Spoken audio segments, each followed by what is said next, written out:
LAMDAM ASIGI TONGAN-TONGANBA Nupi Keithel Da Shintha Pangthoklibi Shing Asi Women Empowerment ki Mayek Laraba Khudam ni HAINA LUKMAI SHELLUP ki MAPOK KUMON THOURAM da AKHANG AHEI KAYANA PHONGDOKNAKHRE ngasi khwaramban ima Keithel ki LUKMAI SHELLUP na silaga LUK ASIGI MAPOK KUMON THOURAM ama Manipur Press Club ki Lokta Khol da Pangthokhi THOURAM aduda Manipur ki AHANBA Women's Commission ki Chairperson Oiram kibi Chongtham Jamini amadi LAMDAM ASIGI Sapnai Rabi Saisakpi Chongtham Kamalana Chingba KAYANA President Member Oina Sarugyaki, Khwaramban Nupi Keithel gi LUKMAI na Sinfam Oirabi, Nepram Chawba amasung Thangzam Binom Lana, Nupi Keithel gi Sinfam bu, AKHANG kanbaga loinada thongna fana ngaklaga thambagi damak LUKMAI panbi haibam mingthol piduna ekai khumna bu utki. Loinana, Khwaramban ima Keithel gi oiba awa nungai gi paudam gamari leinana, Tonganba channel amasu hangdoki. THOURAM aduga mari leinana Chongtham Kamlan hai Hozik Lairiba Khwaramban ima Keithel ase Malemgi Midyengfam Oiribane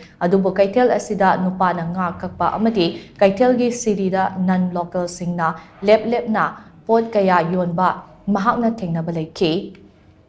asiguma thabak ase potfam Pangthoklibi Shing na kari tawba yabagi haibadu kupna khanaraga Keithel asigi saktam mangdanaba hotnase loinana Khwaramban ima Keithel gi mathakta dukan plot kaya sagatliba asisu kanana famgadawribano haibadu mangjongna yengsinbiu Keithel manungda dukan plot sajilakpa asina Keithel gi saktam kari chaitheng pirakpa yabagi haiba asisu Khanaba chungani haina mahakna makata ki THOURAM aduga mari leinana Manipur gi hanagi Women's Commission gi Chairperson Chongtham Jamini na hai Manipur gi chawkhatpagi thak ase Imphal mayol khaktada yengnaga lepa yaroi LAMDAM ASIGI manung hanjina leiba mafam singgi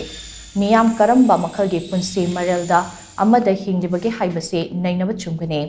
Matam amada mahakna Tamenglongda chatpa matamda Nupi Sing khaktagi oiba Keithel famlamki Keithel adu Imphal da leiba Nupi Keithel ga khenarabasu Women Empowerment gi chap chaba khudam ni haina lawi LAMDAM ase chawkhatnaba hotnabada chingtam animal thabak tawminaba mathau tai Hozik Lairiba Khwaramban ima Keithel gi saktam ngakna thamnanaba kari tawsigi haibadu naha singna wakhal puthokpiu maduda mahaksu tung ilaga yauge adubu ima Keithel Shing asigi damak karigumba kharadi pangthokpa mathau tare haina mahakna makatana phongdokhi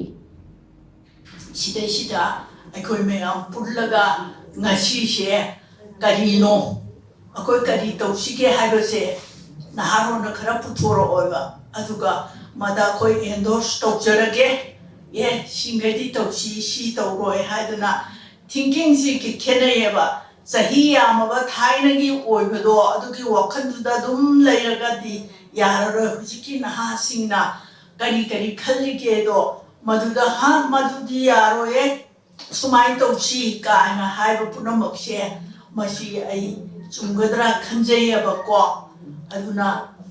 mayam punamak na Aingonda hairo aduga thodana piro you do this ai matu sahi matang sida su adum ngangini channel ama hangdok chagani masida ekoina puthok chagadori baje Keithel gi voice karam haina mapan gi lebak sing da su yohanna bazu matam dugi Keithel manung da thokliba harauba nungaiba important incident khudingmak haijaba tare masi khudingmak aikoina media gi through da hawdok chonaba ngasi se aikoi Keithel gi LUKMAI gi channel ama ngasi launch tawjagani